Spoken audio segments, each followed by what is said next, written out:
May 1st, 1985, seminar with director, producer, screenwriter John Hughes.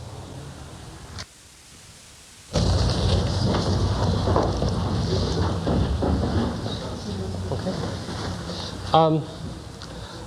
Our guest this afternoon has learned probably the most important lesson in this business early in his film career, a lesson that many experienced executives have never learned, and that is simply that, quote, the first objective is to make a good movie, the second is to have a hit.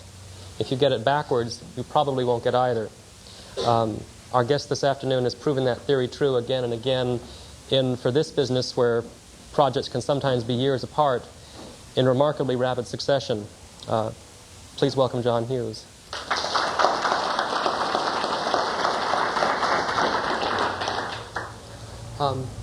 Let's start at the beginning if we can, sort of a three-parter. I'm wondering how and why did you make the change from an ad agency in Chicago to the National Lampoon? Was it a clean, quick break or a slower transition? And what did you find the National Lampoon experience to be in terms of training or learning experience? It was an odd move, that's for sure. I'd been freelancing while I was writing ad copy. I was creative director at an agency. And as you move up in an agency, they use you less and less for what you're good at. So I was a good writer, and they moved me into, kept moving me up into administrative things, which I'm not very good at. And I'd been always writing articles and things on the side. So when I moved to the Lampoon, it was something that I turned 29. I was about to turn 29, and I realized that if I didn't move soon, I'd be so deeply entrenched in, corporate business life and, country club memberships and all that sort of stuff that it would be very difficult to leave. As it was kind of financially irresponsible. I had a 3-year-old son and a pregnant wife and a new house, and, I went off to be an editor for like a salary that was somewhat less than my Christmas bonus, But we had a big snowstorm in Chicago, and I got to stay home for about 10 days and just write. And it was so much fun doing that. I said, I can't go back and write commercials anymore. So I made the jump. I gave myself 3 years, and I figured that I could go back in failure, defeat. But if I didn't try it, then, I dreaded being 75 in a nursing home somewhere saying, I should have. So I really don't want to ever in my life have to regret something, So I thought I'd take putting myself in a position where I wouldn't have to regret not trying something, but, the other things that I could have done, I could have regretted seriously too, but I think I was working there already. I was doing a lot of freelance work there, and it was a completely free atmosphere. There was no restrictions at all. I could write anything I wanted, and it was an enormous outlet because a lot of the guys that worked there didn't want to do anything. If you were on staff and you were getting paid anyway, why bother? So I was this freelancer, and I got a nickel for every word I wrote. So I wrote lots of words and made a lot of nickels, and it was just a good outlet, and it was deadline writing, and it was it was 5 or 6 people putting this magazine together every month, plus separate additional projects, and so I got to learn how to write in a lot of different areas, making jokes about all different types of things and parodying styles. So it was really a good education, while it was paving the way for the next thing, which was to write for the screen. And when Animal House came out, I was like, okay, well, the studio's all rushed after Lampoon writers, and I got a development deal. How did you then turn the experience of learning not what to do into learning what to do with, say, starting with Vacation and Mr. Mom? Those both Well, clicked. Mr. Mom was not a development deal. Right. And Vacation really wasn't either. There was a short story I'd written, so I was writing a screenplay based on my short story. And I wrote the script before we set it up. And Mr. Mom was You know, I mean, getting pretty beaten up around town, not getting things made. I said, well, if they pay me money, start money on a script, then they have the right to, you know, infuse it with their own ideas. And I thought, if they don't have any money invested, then I can go to them with the script and say, here it is, do you like it the way it is? Do you not like it the way it is? If they say yes, well, you can buy it, and we'll deal with the price. Or, you know, if you don't like it, fine, no money down, no obligation, you know. And I found that was a much more satisfying way to work. It's a harder way to work when you start out because you need the money, you know, you need the development money. But from that point on, I didn't do any development deals, because I controlled the script up until the very last minute when it, as soon as I took the check, boom, boom, boom, it was all over. And ultimately lost control of that, which made me then decide, okay, wait a minute, I'm going to direct myself if I can. And you know, it was a real turning point in my career, was when I started writing things that I liked and that I felt like I wanted to do.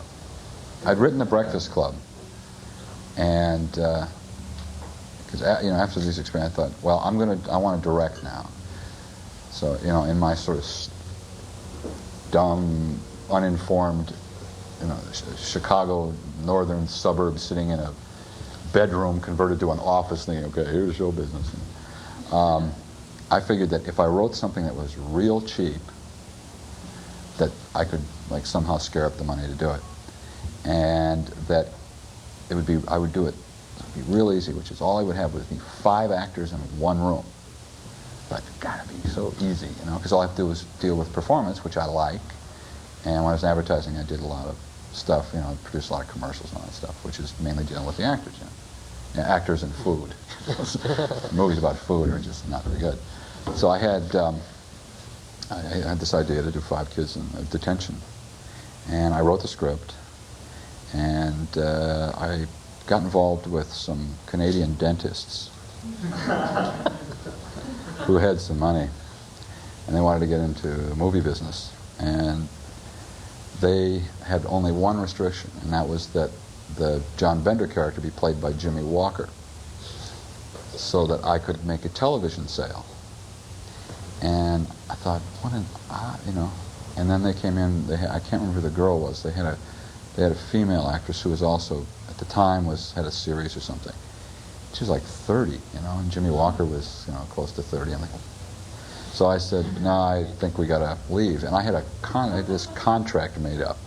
It was sort of this. I can't really use the word, but it was virtually impossible for me to lose control of the work. It's like if I can't be separated from it. Of course, then I got no money for it, but the control was more important than the money at that point.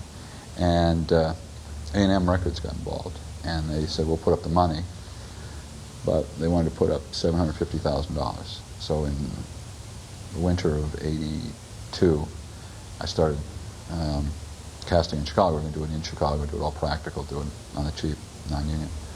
And I actually had a pretty interesting cast. The people have since gone on to do. Actually, John Cusack was going to play Bender, and Virginia Madsen was going to play one of the girls. And it was interesting because it was this very, very rich class of actors at Northwestern. And while I was doing that, I wrote 16 Candles and sent it to ICM, and they sent it over to Ned Tannen, who had just left Universal to form Channel Productions, his company. He read it and said, I want to do it. What's the deal? And I said, he wants to direct it. I had no idea what I was doing. And he said, okay. Okay, now I'm sitting here with the Breakfast Club, and I've got people coming in reading, and I'm going, oh, he wants to do it. And I was faced with doing a studio picture or doing, you know, a very small production. So I said, look, I want to do the studio picture, but I don't want to lose the Breakfast Club.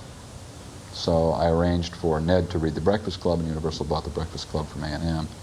And so, I didn't even know this was going on, but I ended up, before I even started, I had 2 back-to-back, which was great because it took a lot of pressure off of 16 Candles. You know, it wasn't like going out and doing your first one. If you fail, you'll never do this again as long as you live.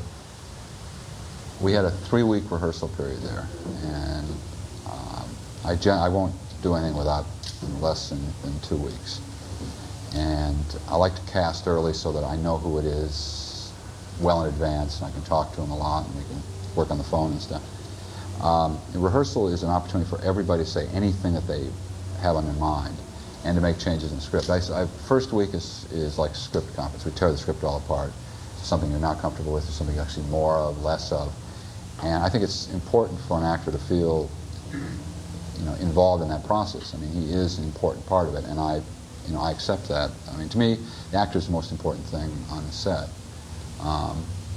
It really starts with the actor. I mean, you protect the script, through pre-production, through production. The script and the actors are like, sacred. And I give them a lot of freedom. I like their ideas. I like their input. They're all. If you don't ask them for something, you're not going to get anything. And it's very easy for me to say no. What I like to do in rehearsals is let them have, say anything they want, challenge me, confront me, and then once we're shooting, we know pretty much what we want to do. And if something comes up, if somebody has an idea and they want to try it, it's really easy for me to say, I don't think that's going to work. But I like the actor to be the final, to determine ultimately what the character is going to be. And I'm like the Supreme Court. I mean, I can come in and say, no, that isn't right. But I give them a lot of freedom. I think it's foolish not to ask your actors. Your actors, I've found, know more about those individual characters than I do. I mean, Judd Nelson would come in the morning with these incredible comments because he read the script every single night for 6 months. He just kept reading and reading, and he had a fix on that character that I couldn't get because I got to watch 5 of them. He's only got to watch the 1, and I'm more concerned with you get that character and how that character relates to the other characters is really my job. But I think freedom is real important for an actor. They got to know that they can try anything and fail and not be chastised for it. They've got to have the freedom to. I mean, theirs is a creative process as well. And I don't like restrictions being placed on me, and I don't like being told, being given ultimatums and shut up, I don't need your ideas, because that just constricts the process. And they are creative people, and I think they should have any rights that are afforded me. Working with child actors or young actors in particular is something that some people are warned against, that it's difficult to do, but you seem to be able to bring out the best in young actors. Do you have any other tips specifically for working with young people? Well, I think young actors are actually, I've found it, are easier. Somebody like Molly or Michael they haven't learned a craft. They're just born with it. They had it. They're just naturally talented. There's no question about their talent. It isn't something that they can fake. It's just there, and they're just bursting with it. And they have an enthusiasm and a willingness to try things. And you get an older actor who has an image, or he has an image of himself, or has a public image that he has to adhere to, and he says, no, I don't really want to do that. I don't think, I haven't been in the business 20 years to say that or to do that, or a kid will try anything, Michael would do anything, in 16 Candles. He was very concerned about how he was going to look. He made these braces, and he was playing a relatively unattractive character. And he started to realize as he was going through the process how important that was to accurately portray that. And then that became his sole motivation. He said, I want to be this guy. And he went in and said, no, you got to make the hair stand up more.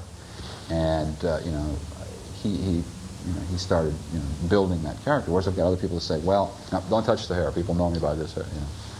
And I find them to be much more open to things and much better collaborators. They're not so. I don't know if I don't have a tremendous amount of experience with adult leads anyway. But those 5 kids as an ensemble, I cut 20 pages of Molly's character out of the first draft. She signed the piece, she'd read it, and then the next draft she got, she had 20 pages to go on. I took all kinds of stuff out of her. She's the only one that doesn't explain why she's in detention. And in fact, you hear it just at the front, which was something I did in post. Because she had this great long speech that she gave about what she had done to get in there. And it's a wonderful piece of acting, and they shot it. but I took it out, you know. And she had this whole big seduction scene. There's all these different scenes, and I said, it's going to make the piece better. And she said, okay, fine. Now, I don't know if others that I've worked with would be quite so charming about that. You know? No, Dee Dee came on a week into it, so she was behind from the start. She'd come down every now and then.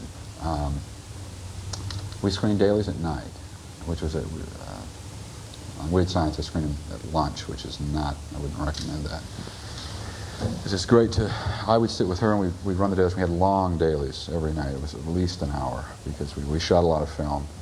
And I shot whole takes, you know. I mean, I didn't do pickups. I mean, the big confrontation scene at the end was 200,000 feet of film.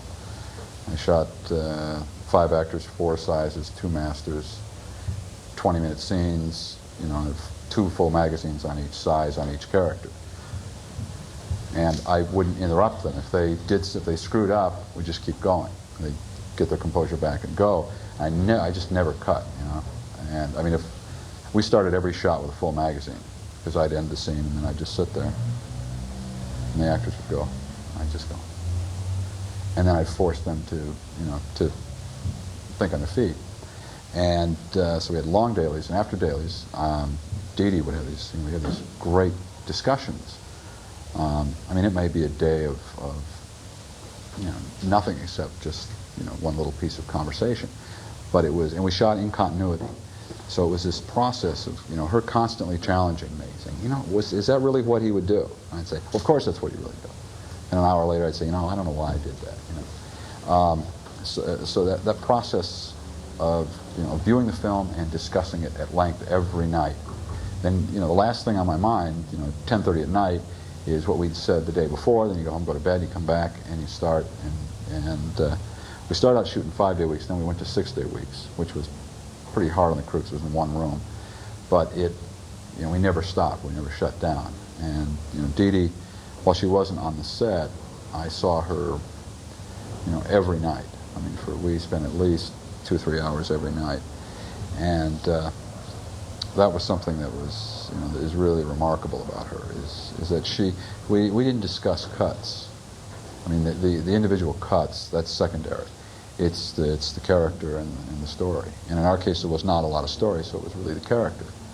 And she would force me to pick takes. I'd want to fall asleep so bad. And I was like, oh, please, can I go to sleep? But I knew I couldn't, because when the reel ended, she'd say, okay, what take do you want? And I'd say, 4. And she'd say, we only did 3. You know, and it's like, at the end of the Breakfast Club, when the 2 couples have paired off, sort of, you seem to lose Michael Anthony Hall. Why didn't you give him a goodbye? You know, why didn't you get a chance? Well, his goodbye was really it was in the letter, and it was in his,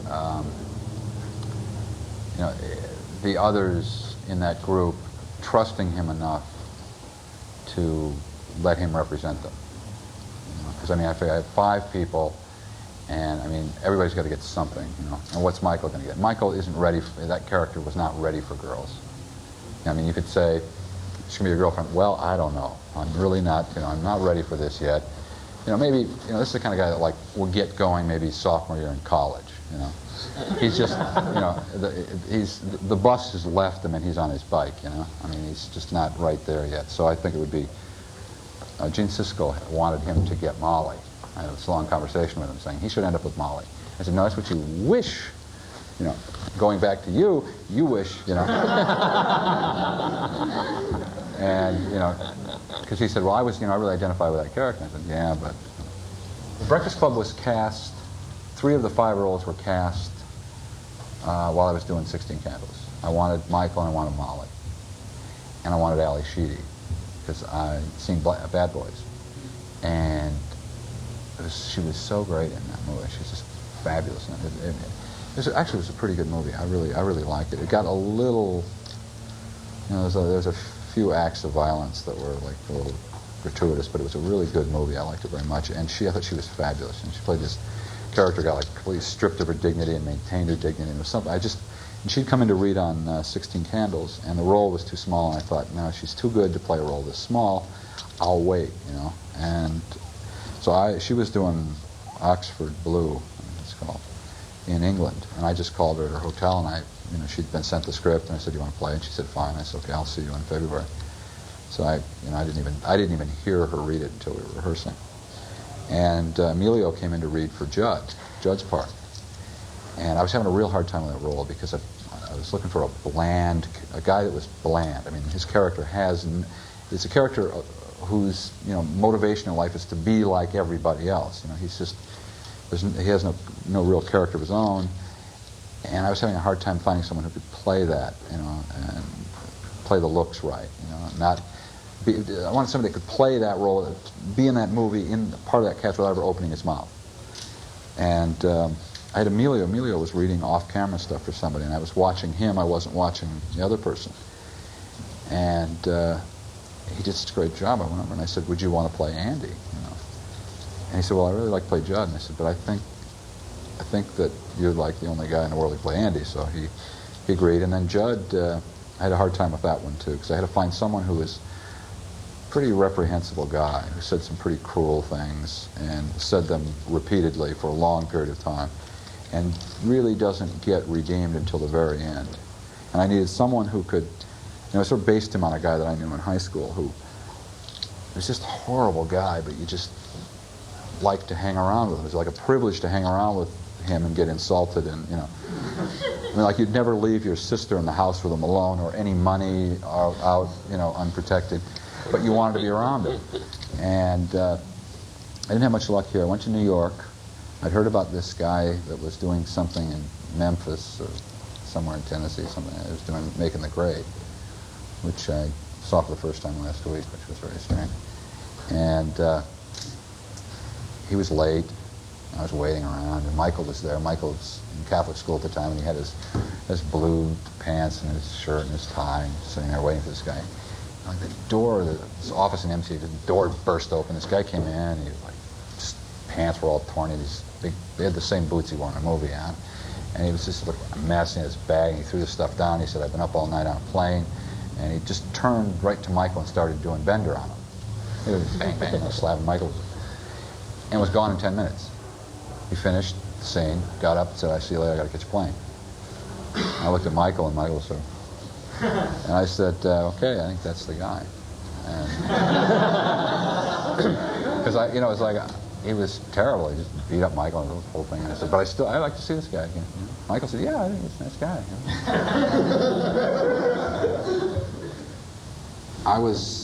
I'd moved to ICM as an agency, and Hildy Gottlieb, who was her agent, sent me this 8x10, and I'm sorry, I really talking to my hat.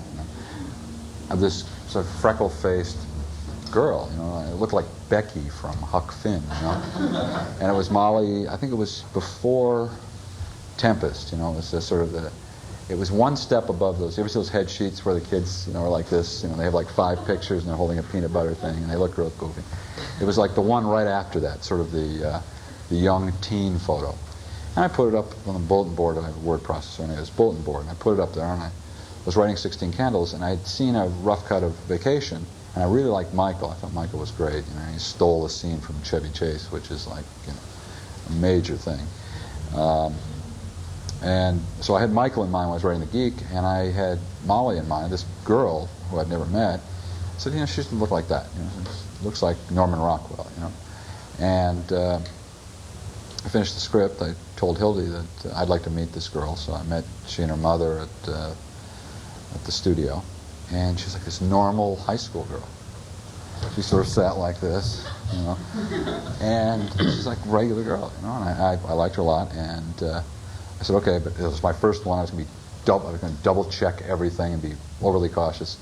So I read everybody in L.A., and I went to New York, and we read, and I came back and I read Molly again, and no one was anywhere near Molly. And I said, okay, this will be fine. And she was, she turned out great. So, I've done 2 with her, and I'm doing another one this summer with her. One starts in June. It's called Pretty in Pink, and that's Molly's in that one. was something I wrote for her right after 16 Candles. When I wrapped 16 Candles, it was like, I felt like everybody that I ever knew or was related to died on the same day. I mean, when a movie wraps, it doesn't atrophy. You just, you go in and it's over. I went in the last day of dailies, and we were shooting in a high school, and the sets were built in the gym, and there was a dance studio off the gym that served as a screening room.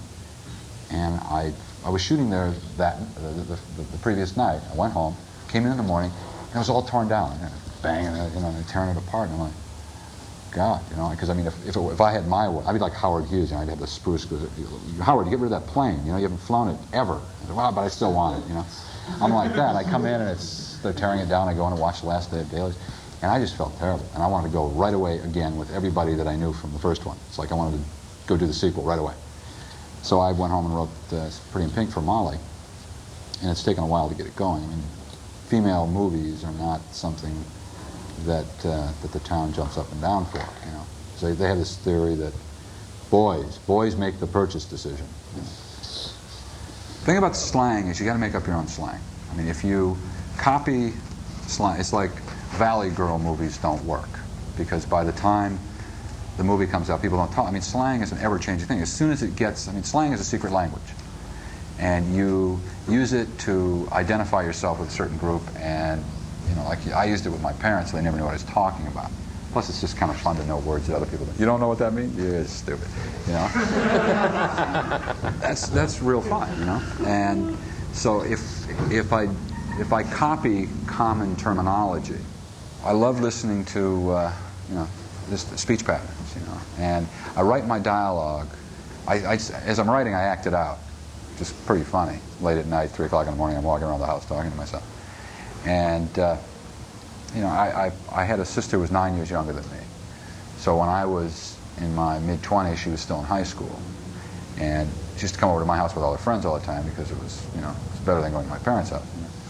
And then a lot of my friends are 10 years older than me, so they have high school kids. So it's like I never got out of high school. Every time I turn around, it's like, and and I like kids. I'm not, I'm not intimidated by them. And, I've remained real interested in music. It wasn't until a couple years ago that I realized, like, I am kind of like an old guy, So it never occurred to me. I was like 28. Hey, I'm with you guys. Hey, how you doing? And I know that they're looking at me going, why is he here? And I'm real conscious of that, because I used to do that too. I mean, if I was 16 and there's, and I'm at a concert and I look over and there's a guy that's 35, it's like, what's wrong with him? And so when so I was 27, 28 when music came back to life. Take a look at hits 10 years ago this week, if you really want to be scared. Tony Orlando and Dawn was #1. That's pretty scary. It's getting back to that. That's a separate issue. When Elvis Costello and Joe Jackson, The Clash and all that stuff. And I really felt kind of odd. So I'm thinking, wait a minute, these guys are like 19, 20, and here I'm, walking around the house listening to The Clash with a baby on my shoulder, and something's out of whack here. And I just never, I said, well, so what? I'll be like this old slob in the back of the thing, having to get home to get the babysitter. I'm the only guy that would go see Madness and then have to drive the babysitter home, You guys got a babysitter? Oh, I'm sorry, you're still in high school. And then working with young actors, See, I was like real hard, like the 60s, I was like right in the heart, born in 1950, right in the middle of it, And so like parents and adults to me were always like, another species, So like I remember what it's like to look out at them, And, when I was in business, I was never really quite in business. I was in advertising, and I never wore suits or anything. It was kind of. I actually went. There were 2 jobs I wanted to have. I wanted to either be a postman, or I wanted to be in advertising, because neither one of them you had to get your hair cut. So I was a real put-together guy. All I wanted in life was never to get my hair cut and to have a great stereo. Good goals, But I just never lost that connection, and I've never forgotten what it was like to be a kid and look at adults, and what is so funny about it. Like the scene with the grandparents. in 16 Candles. That's what it's like, you know. I mean, these people are like in this bizarre underwear giving you hugs, and it's like their skin is weird to you. I mean, you're that age, you're like being hugged, and there's moles and there's weird things, and everybody thinks that, but a lot of stuff that I deal with is really stuff that you're all thinking, which is why that grandparent scene works so well. Is that those people are different. They love them and they have strong feelings for them, but they are like almost from another play. That's why I put the Twilight Zone music in there, because these people are like, wow, how do you get like this? Which was Ally's comment, which I got slapped all over the place for in reviews and things. When you grow up, your heart dies. I mean, that's her perception of things, because you see your parents having to make practical decisions that you look at as cold. I mean, I had a friend when I was a kid. This is an issue I'm dealing with in Ferris Bueller. I had a friend whose brother was in and out of jail all the time for good reason. He wasn't allowed in my house. And I'd say, wait a minute, it's not Phil, it's his brother that's in jail. Well, what if his brother comes to pick him up one day? I said, but what, I mean, you can't discriminate against this guy because his brother is in trouble. I mean, he's going to suffer because of his brother. Why is it? And I mean, now I can see from their point of view. Well, geez, what if my kid? And so your perception of adults is that they're colder than you, and that was what that was all about. But it's really getting inside those characters and looking at it as they would. I mean, I felt that when I watched Rebel Without a Cause. I'd seen it when I was a kid, and like James Dean was like. Then I watched it as an adult, and I'm like, I can understand Jim Backus's problem, because you can see that movie plays two ways. You think, God, what do you do? I mean, how do you communicate with somebody that you don't know how to communicate with? It's a good sense. Yeah. Did you learn anything from working with D.D. Allen? Oh yeah. What would be the most important things you learned from him? Diligence, and this. She has this incredible dedication to the project. And there's a whole way of viewing film that I got from her, which is, nothing matters so much as communicating what the character is. If a shot's a little out of focus or if it isn't framed just right, it doesn't matter. If it's saying what you want it to say about the character, it's the character and the story that are most important. Everything else is irrelevant, and get it down to absolutely the barest minimum that you need to tell. No, don't put anything in gratuitous. And, to question everything, challenge everything. I mean, she just, we would have an hour on whether we should use this line or this line, this reading or that reading. And at first I think, put it together, but then you work long enough and you see the results of it and you say, wow, this is great. I mean, there were things that I absolutely could not conceive of taking out of the movie, that now I cannot absolutely figure out why I shot them. And it was that process of just, of putting together an assemblage, looking at it and saying, okay, we can't take anything out. This is going to have to be, like a two-part movie. We have to have 4 intermissions.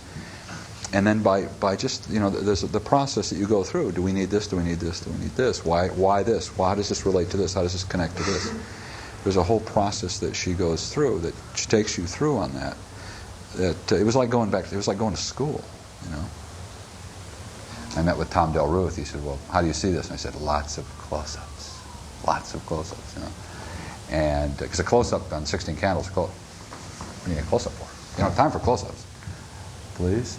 Well, I don't know, maybe 1 or 2. So it was really, very, very standard coverage. I mean, it was pretty conventional. I mean, keeping the eye lines straight was like crazy because, but the distance between Molly and Ally was about 50 feet. So, and it was, so that kind of stuff was a little tricky. But it was pretty straightforward, easy. Now, I pretty much, what I do is, I would probably write a horrible novel, and it would probably be written in the first person. I don't approach things from a literary standpoint. I watch the scene, I imagine the scene, and I just write down what it looks like. I think of, like all my interiors are all places I've been. I think, oh, this is my bedroom, but I'll move the bed over there. So I pretty much know it, and when I get done with it, I can lay down, close my eyes, and watch the movie slowly. I mean, when I'm writing, it's really like watching the movie very slowly. But I do a lot of rewriting. You know, I get the first draft out, and then I leave it alone until it gets real and you start casting. Then it's a draft every 2 days. You know, Breakfast Club ended up with 17, 18 drafts. Then just before we start, I always go back to the first draft, and because the first draft, I always think is the best draft. You know, it's the original idea, and it's undiluted, and you get through. You know, you diddle with a script enough, and you get to the end, and there's nothing here. You know, what happened to it? You know? And I did that on Breakfast Club. You know, I gave all those drafts to the actors, and I said, read them all and see if there's things. And we took pieces and parts from there, and then we went back to the first draft and said, which is better? You know, I found an abandoned high school outside of Chicago, in the suburbs, and we built the library in the gym. I mean, it was wall to wall. In fact, the structure, the ceiling of the gym is the ceiling of the library. I mean, the library went right up to the ceiling. And I had this fear of sound stages. You know? I mean, I wanted it to feel like you're going to school every morning. And it really was. It was like detention, except it was 6-week detention. And the kids went to, Michael and Molly were in school, so they went to school in a classroom. And, you know, you eat lunch in the cafeteria. And like if you want to play basketball, you go to the gym. And I mean, it was really like being in school. So I think then I was adamant about doing Breakfast Club out of town.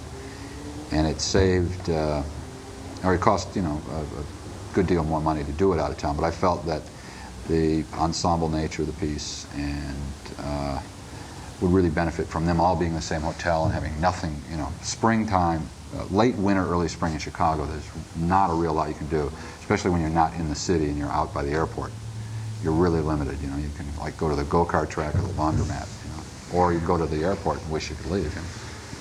But I think it was real important, and I think it had a lot to do with the unity that those kids felt.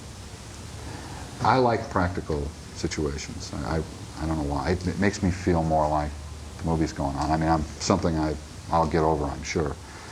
You know, even when we built the library in the gym, I made it seem like a real library. You know, like we built hallways around it, so like you could walk in, and before you actually got to the set, it was, you know, I am in a school, and then you walk in, and it is like a school. I used Johnny on all my things so far. He's like, you know, started out working on. He spent 2 years on Cleopatra, so he's, you know, he's from the old school. You know, 2 years on Cleopatra, building a city on a beach in Italy, which by the time they got around to shooting it had been washed away and rotted and destroyed, and they had to rebuild it. I think Breakfast Club cuts 2 ways. I mean, well, obviously, I mean, the reviews were either very good or like, you know, vicious. So clearly it cut 2 ways. But I think parents see it a little bit different than the kids do. Like a lot of people have wondered, a lot of adults have said, well, why is it so hard on adults? And, you know, my answer is, well, when you're a kid and everything's great at home, like, why talk about it? You know, plus if those kids, if you're in a situation with, there's 5 of you, and you have a wonderful family life, unless you're like, you know, Wally Cleaver, you're not going to jump in and say, you know, however, fellas, you know, adults, they do provide us with our food and our shelter. You know, I mean, you don't, you know. You know. You're only concerned with solving the problems. I mean, it's not a movie about how terrific everything is, you know. My next one is the flip side of that, which is about the absolute joy of being young. And there is a recognition by the character and in the script that adults kind of wish, you know, they had some of this or had it back. You know, it's a much lighter approach. You maintain a very deliberate distance from Hollywood, and I'm wondering if you talk a little more about what you think that distancing, how that contributes to the success in your work. Well, I mean, I was distant in the outset because I was Right. 3,000. I was actually distant. I think it's a lot of people. I mean, this is a very small business, and it's a very small community. It's a very privileged business, a very privileged community, and you know, I mean, I always got the feeling that it's like when I was working on Mr. Mom, I was talking about unemployed auto workers. You know what? And they said, "Well, let's make them unemployed." And I said, "No, you know, there's something about them, you know, because I come from Detroit, you know, and like I know what happens when, I mean, you lose your job in the automobile industry. I mean, what happens to you? You know, I mean, what are you going to do? I mean, you go to Japan or you go to Germany. I mean, what are you going to do?" And I always get the feeling that they didn't quite understand what, you know, that everybody. I mean, this business, an unsuccessful producer makes a fortune by anybody else's standards. You know, what are real people like? You know, you live in Bel Air. I mean, even New York is different. I mean, walking to work. I mean, you're going to see somebody laying on a sidewalk, or you get contact with regular people, or people, just not to say regular people who sleep on the sidewalk. You know, there's a certain isolation to this business. You know, and you go from home to studio, to party to home to studio, to set to. It's very easy to forget who's going to the movies and why. You know, I mean, I maintain my house in Chicago. You know, I mean, there's no reason for me. You know, accountant says, "Well, now what do you have?" I said, "Because I have to go back there." Well, why? So I got to go back. I got to go back to summer. I got to go back there and like be with, you know, go up to the Cypress Inn for fish fry on Friday night, you know, and sit with people who don't really give a shit who I am or what I do, you know, and. You know, I think it's real important that you do that. Or for me, anyway, to keep a little bit. I don't get involved in a lot of the social things. So I don't want to sit around with people and discuss ideas, and everybody starts doing the same thing, and you know, pretty soon every movie's like you know, in a hot tub or something. And it's, you know, I mean, my friends back in Chicago, their combined salary, and these are like, you know, guys in their 40s. You know, wouldn't pay, you know, somebody's security bill, you know, and you know, you hang around with people that are, you know, young and fast and rich, and you forget that there's like that there are people in Minnesota and Wisconsin and Detroit. And that's the one thing I love about the movie business is it's so democratic, you know. I mean, no matter who you are or what you are out here, there's some guy in Indiana is making the determination whether or not you're going to succeed or fail, which is really nice, you know. I mean, the process is sort of, you know, the decision, the final decision is in the hands of the people rather than, you know, it's unlike television. I mean, television you can sort of force a hit. The character in 16 Candles, the idea there was that these grandparents, and when I was a kid, my grandparents always had foreign exchange students, and the reason that they liked them was that they were not like American teenagers. They were, you know, sort of. You know, it's true. They were more polite. They forgot the fact that they were living in their house, you know.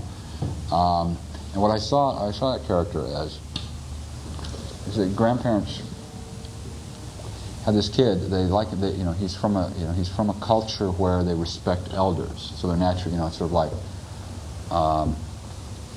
This is wonderful. He likes us, and he does all these things. I mean, basically, what they've done is they're patting themselves on the back, but they really got was like free labor. You know, oh, we're so wonderful. He's such a wonderful guy. He dresses just like the grand. They make him dress like that. They make him wear his hair like that. They do all these things to him. The minute he gets away from him, he goes completely berserk, cuts loose, and proves that he isn't what they thought he was.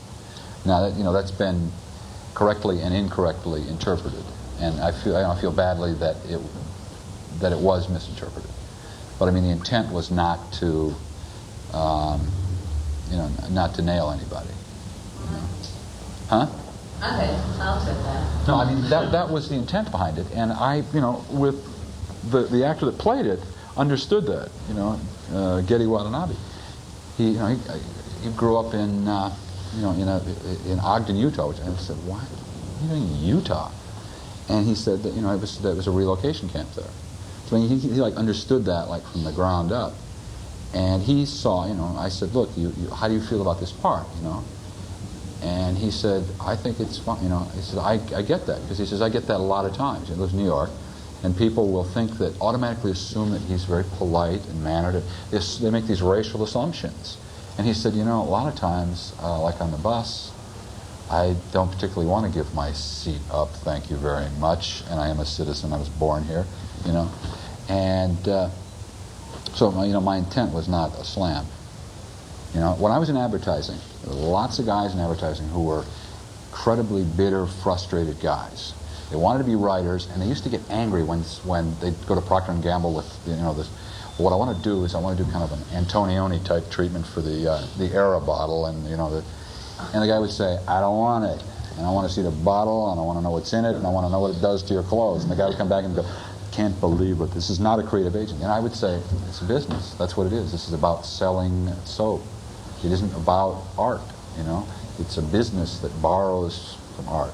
And I never had any problems with that, because I was always doing things on the side. You know, it's like this business. You know, I mean, I look at things commercial as things popular. It means that it has it's found an audience. I mean, I have very small ideas that I want to do, but I'll do them for small price. You know, I mean, if I'm going to experiment, you know, better to experiment at 2 million than at 30 million, because you get like one of those experiments, and then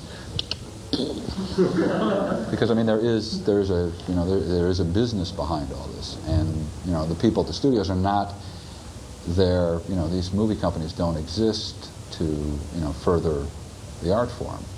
It's a business, and it's there to make money. And once you understand that, you know, a lot better off. I think I also appreciate, and I think we will, your sort of goal philosophy or approach to this business, which is sort of a simple one. I think you said somewhere, I just think people should leave me alone and let me do my film. And I guess the only thing I can... And then we'll... and there are unicorns. Yeah. Anyway, the only thing I guess I or we can add to that for what it's worth is to second that motion and hope you go on to do more of your films. And I hope you will come back again with more of them. Just down the road, you know. Down the road. No, I'd be happy to. Thank you.